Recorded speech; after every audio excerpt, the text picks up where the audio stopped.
recently, this created quite the stir on social media, okay? Former Yeah. Senators defenseman Marc Methot took to Twitter and said, Ottawa will have a much better team than Toronto in 2 to 3 years. Won't even be close. And Leafs Nation lost their shit. Awesome. And personally, I'll throw it to you first before I elaborate on my thoughts. Okay. Personally, I think Marc Methot is nuts. Wow. Okay. With this statement, and I'll explain a little bit later. But first, Lepore, I want to throw it over to you and get your thoughts on this tweet from Marc Methot.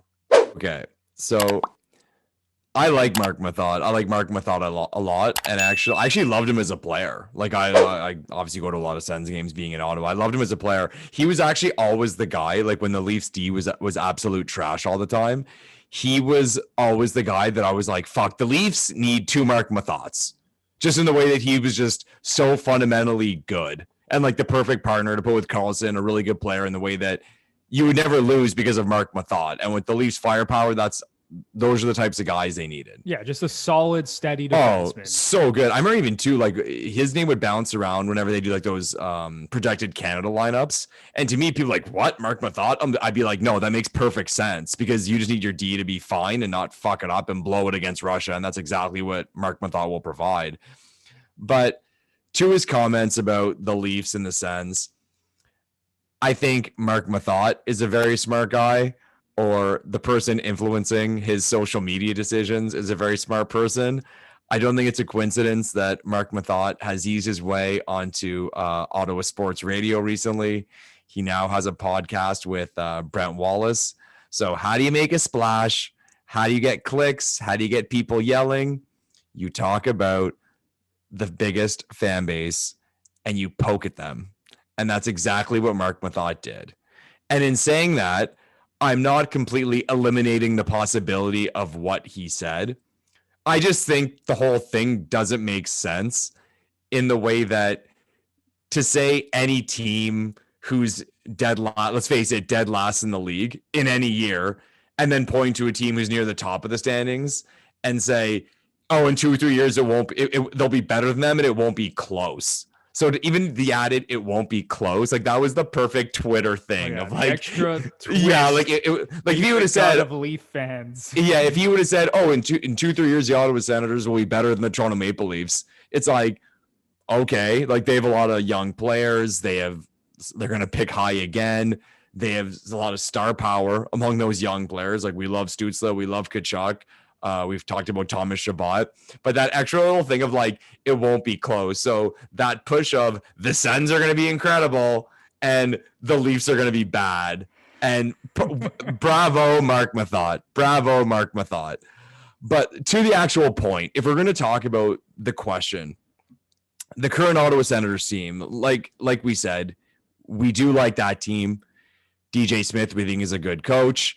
So I'm going to go through a list because I don't think this is getting enough attention with regard to the Ottawa Senators because everyone's talking about their kids. Obviously, Batherson, another good one, scored 2 goals against Toronto. They have those kids in North Dakota. That Sanderson defenseman looks amazing. Again, they're going to pick high again. So something to be fearful for if you're a team in their division. But sickos are fired up about that. Yeah, exactly. So, but from a management standpoint, so I'm going to run through some of their current contracts because I think because of all the hype of these young kids and all their cap space, no one really talks about their current cap space or current cap situation and some of the moves Dorion has done. So if I asked you, Bruno, Dadonov, if I said, okay, Dadonov is a free agent this summer, he wants a 2-year deal at $5 million a year. He's got 11 points in 31 games played this year. Would you want the Leafs to sign him? Absolutely not. Okay, moving on. Colin White. White and a lot of people in Ottawa who are not Senators fan, it's like an ongoing joke because Pierre Maguire and I think some of the other guys on 1200 here, after Colin White's excellent performance at the World Juniors, his comparable, and you love when they do this with the draft. Love is the best with Pierre Maguire. Are you ready for this one? Patrice Bergeron with better offensive ability. No, that was the quote on Colin White. Okay. Oh my goodness. If Colin White was a free agent this summer and he wanted 4 years at $4.75 million a year, would you give it to him? Hell no. Moving on, Connor Brown. If he wanted 2 years at $3.6 million a year, would you give it to him? Absolutely not. It's getting better. Nikita Zaitsev. If he wanted 3 years at $4.5 million a year, hello, Leafs fans, would you want to sign him? No. And the last one, Murray in nets, 3 years left on his deal after this at $6.25 million a year. Would you want Murray to be the goalie? Here's what I'll say about Murray. I was actually really optimistic about how he could turn his career around. Obviously, me too. He's won 2 Stanley Cups. He's still young. He's still relatively young. I think he's young. 27, 26, 27. He might not even be that old. It's because he got in right away. You think he's older than he is, but yeah, he's younger than we all think he is. Man, oh man, Lepore, the way he's been playing, I got to say no to that as well. Exactly. So to Marc Methot's point of in 2 to 3 years, the Ottawa Senators will be better than the Toronto Maple Leafs and it won't be close. Well, I mean, people can get traded, things can happen. But in that 2 or 3 years from now, Dadonov, White, Brown, Zaitsev, and Murray will all be on the Ottawa Senators. And that's $24.1 million on the cap. That's not good. That's not good. And there's been among Sens fans, like, of course, being in Ottawa, I have a lot of like friends who are Sens fans. The thing they've often said about Pierre Dorion is that he's an amazing scout, but a terrible general manager. Like, he has the eye for talent, but when it just comes to contract time, he just gives these like average guys like way too much money. Like Zach Smith was one. And then like weird decisions in the way that it was and also, speaking of Marc Methot, the Sens lost Marc Methot in the expansion draft to Vegas because they protected Zach Smith. Yeah, it's like, why? Why? Like, I remember he got that deal, and then there's a whole issue with Dion. Now we're getting deep into it. There's a whole issue with Dion Phaneuf that they could have exposed Phaneuf if Phaneuf gave them permission, because they knew Phaneuf wouldn't be taken, so it would have been a smart move by the Sens. But then Phaneuf refused because I guess that one chance in his mind of like going to a place he didn't want to go.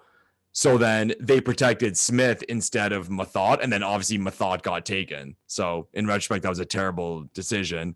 But anyways, again, bravo to Marc Methot for stirring the pot. It's always fun. You try your best to avoid Twitter comments to keep your mental health as best as it can be. But bravo to him. He's making a name for himself. Like I said, local radio. He's got the podcast. He's a good storyteller, man. I've heard him on the radio. He tells some great stories. But like I said, good on him, man. You want to get some attention, poke Leafs fans. And here we are in our podcast talking about it. So there you go, Mark. If you want to come on the show, Mark, we'd love to have you. It'd be great. Absolutely. Come join us, Marc Methot. I would love to have a little conversation with you, because here's my take on this whole situation. Here we go. Hurry hard. And I totally understand what he's doing. Okay. That's the content game. How can we fire up fans? How can we get more engagement? How can we poke the bear? Give me all that clickbait, right? That's what content is all about. We know nothing about that, right, Bruno? Yeah, I don't know anything about the content. It's not going well, by the way. Yeah, I'm just kidding. But yeah, I mean, when I look at this tweet, okay, let's just break this down. So in 2 to 3 years, he thinks the Senators are going to be better than the Leafs. And let me just completely ignore the whole, it won't even be close. I'm going to completely ignore that. One thing I need to say to Senators fans and other teams that are going through a rebuild, not all rebuilds are created equal. It's hilarious. Teams going through rebuilds is hilarious. I cannot understand how fans of certain teams think that just because their team sucks right now and they're gathering all these prospects and these draft picks, that it automatically means that, you know, in 2, 3, 4 years, they're going to be a contender. Hashtag Buffalo Sabres. Hashtag Buffalo Sabres. Hashtag Edmonton Oilers, who have the best player on the planet and Leon Draisaitl and still can't figure it out. Yeah. So when I look at the Toronto Maple Leafs, okay, so in 2016, 2017, Matthews, Marner, Nylander, Hyman, all rookies. There were more rookies on that team. Connor Brown. Zaitsev went forever. Zaitsev was also a rookie that season. Didn't they break a record? I think that it was like a record for an opening night lineup. Or like 11 rookies or something. Oh, yeah, I might be wrong. insane. It's something crazy. Yeah. But that rookie class came in and immediately made an impact. Now, did they have a better supporting cast than the Senators currently do? Yes, they did, because there was guys like Nazem Kadri and Jake Gardiner, and obviously Morgan Riley was there, right? Yeah. So there were Tyler already Bozak, James Van Riemsdyk. Exactly. There were already some solid complementary pieces. But the thing with that Leafs rookie class is that they were just really, really good. They were too good. They were too good. It fucked us contract-wise because they got too good too fast. Exactly. And you look at Austin Matthews, Mitch Marner, William Nylander. I'm not even going to include Zach Hyman, but to have 3 rookies who are that good, and to this day, 2 of them are considered at this point. Matthews, I would consider a top 5 player in the world. You could make a case that Marner is a top 10 to 15 player. I mean, you could say maybe he's a little bit worse than that. Nylander, we're not going to put in that tier yet. Sure. But these are 3 really, really good players. And when I look at the Ottawa Senators, I don't want to hear it, because Thomas Chabot is in year 4. Brady Tkachuk is in year 3. And Tim Stützle, obviously now in his rookie season, he's the one player on that team who I think has legitimate superstar potential. Now, I really like Thomas Chabot. I think he's a really good player, but just specifically looking at their forward group, he is the one player who I think is going to be a superstar. So this is the first year that, let's call it, the 3 cornerstone players that they have played together. And Lepore, they're one of the worst teams in the National Hockey League. Like I said, year 4 of Chabot, year 3 of Tkachuk, and Stützle joins them now for the first time, and they're terrible. So don't tell me that in 2 to 3 years, just because they're going to get another high draft pick this year, and they drafted defenseman Jake Sanderson, and they have these other young guys coming up. I could give you a laundry list of Leafs prospects over the years that Leaf fans thought were going to be really good, and to this day, or in this moment, we're going to be key contributors on this Leafs team, and they have either been traded or they just sucked and didn't pan out. Yeah, there's a lot of those. Remember that guy? There's a lot of those. Remember when everyone thought Jeremy Bracco? I was gonna say, oh, he's the next Marner. Like, I remember hearing we got Marner 2.0. Don't tell me Senators fans talking about Shane Pinto, I believe his name is. I think they drafted him in the 2nd round, and some of the other prospects they have. Don't talk as if these guys are going to be stars in the league and, go to key contributors for your team in the next 2 to 3 years. And then another thing that I look at, Matthews, Marner, Tavares, and Nylander are all under contract until at least 2023, 2024. So what makes any Senators fan think that the Senators in that time span are going to surpass the Leafs? I think what happens, and this is talking about all fan bases, like we just made fun of ourselves. First of all, what is amazing about this conversation is that the Sens beat the Leafs, embarrassed them pretty bad. Bravo, Sens. You guys played awesome. And we love the Ottawa Senators on Gluttons Podcast. We're just talking about Marc Methot right now. So I think what fans, and this is like a broad hockey topic, and it happens every World Juniors. It happens every time you list prospects. The first one is age. So they'll talk about a kid, anyone, any fan base, anyone in the media will talk about a kid who's, say, playing major junior, and he's 19 years old. He's already been drafted. He was a 1st-round pick, and he's ripping it up. And I always step back and I'm like, well, if he's a 19-year-old and he's a 1st-round draft pick and he's playing against other kids who are his age and younger, I expect him to rip it up. So there's that element of it. Or let's say the kid who's playing college hockey, and they're like, oh, he's, going to win the Hobey Baker. So-and-so's got this many goals. I'm like, well, it happens in college where the prospect's like 20. It's like, well, if he's 20, there's 20-year-olds in the NHL. Didn't Jimmy Vesey win the Hobey Baker? Jimmy Vesey won the Hobey. So everyone getting excited about one of their prospects being nominated for the Hobey Baker. Jimmy Vesey won the Hobey Baker. Congratulations. So it's that idea of like, well, there's 20-year-olds in the NHL, even an average 20-year-old in the National Hockey League. If you put them in NCAA hockey, they would dominate. Absolutely dominate. And I think that always gets mistaken, or they'll compare numbers, and not to bring it to the Leafs, but say like Marner, for example. Marner had that crazy season with London where he won everything as an 18-year-old. So he still had one more to go. Like his first year with the Leafs, he still could have been playing junior hockey, put up like 60 something points. Imagine he would have been playing for the London Knights or you insert that kid in the World Juniors, like he would have been a cheat code. So I think that's a common mistake that people make when evaluating prospects. They look at these dominant numbers and they don't look at their age, or they don't really use the perspective of like the expectation based on that player. Like, and again, like I'm complimenting a player saying, okay, let's say a defenseman is picked in the top 10 in the draft. And then let's say he's playing in junior hockey or NCAA hockey. Oh, he's dominating and they're all excited. It's like, well, he was picked in the top 10. Your expectation is him to dominate. It's obviously a good thing that he's thank God he's dominating. You should be scared if he's not dominating playing with kids. But yeah, when you're picking him that high in the draft, that's my point. Immediate contributor, a potential elite player for your team. He better be dominating at those levels of hockey. Yeah, he's playing against players who will never get a sniff at pro hockey. Like, he should dominate. And again, it's I'm complimenting the player, but I'm just saying that's where the expectation lies. And again, it happens always in the World Juniors. Like, some kid, these players who play for Canada, rip it up. Again, a lot of the time they're 19. When they're 18 and dominating, that's something. Or even sometimes younger. I always laugh, Crosby. So Crosby made it, and then we're going to completely off the rails here, but it's, good conversations and perspective.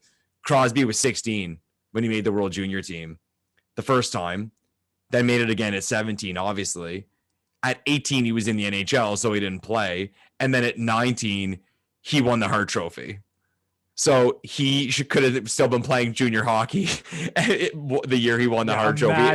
Imagine what he would have done. I'm not saying anyone is comparing their prospects to Sidney Crosby, but I always try to tell people to try to focus on that, like where they are compared to their peers and where they were selected and where your expectations should lie based on where they were selected. Because let's face it, if you're drafted into the NHL, especially in the first round, it's because you're elite.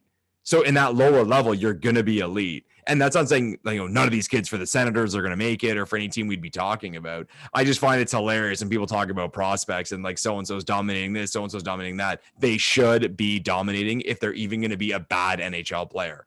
That's it. Yeah, and fans just naturally get more excited about their own prospects and all their draft picks than they probably should. And just another thing to kind of tie it all up, which I kind of forgot to mention with the Leafs, is that year that all of those rookies came in, Matthews, Marner, Tavares, Hyman, go down the list. They took the Washington Capitals to 6 games in the first round of the playoffs. Yeah, it's making the playoffs. So it's not like there was this slow, let's ease our way into the NHL. Matthews scored 40 friggin' goals, and this team almost beat the Washington Capitals in the playoffs. Yeah. So to tell me that this Senators team with, like I mentioned, Shabbat in year 4, Tkachuk in year 3, Stützle now on board, where they're still a bottom feeder in the NHL. I'm just tempering expectations a little bit for Senators fans. Yes, do we really like some of the prospects that you guys have on your roster? Absolutely. I love Tim Stützle. I'm ready to go get a Tim Stützle jersey. Awesome, that backhand pass he made on the power play to Drake Batherson, disgusting. Worst fucking tape job in the league, but I love that kid. Oh, yeah. Oh, that tape job is something else, eh? Anyways, yeah. But yeah, it's just like, I think fans just really, really need to temper their expectations when their team is still rebuilding and there's still a lot of variables at play and they haven't proven that they can even make the playoffs at this point. Yeah. But to sum it all up, I mean, again, Marc Methot knew exactly what he was doing, but any argument in favor of what he said is a what if. That's what I would respond. That's what I would respond with. Anything you say is a this may be that, this may be that, this may be that. Well, then if that's your argument, sorry, you lost.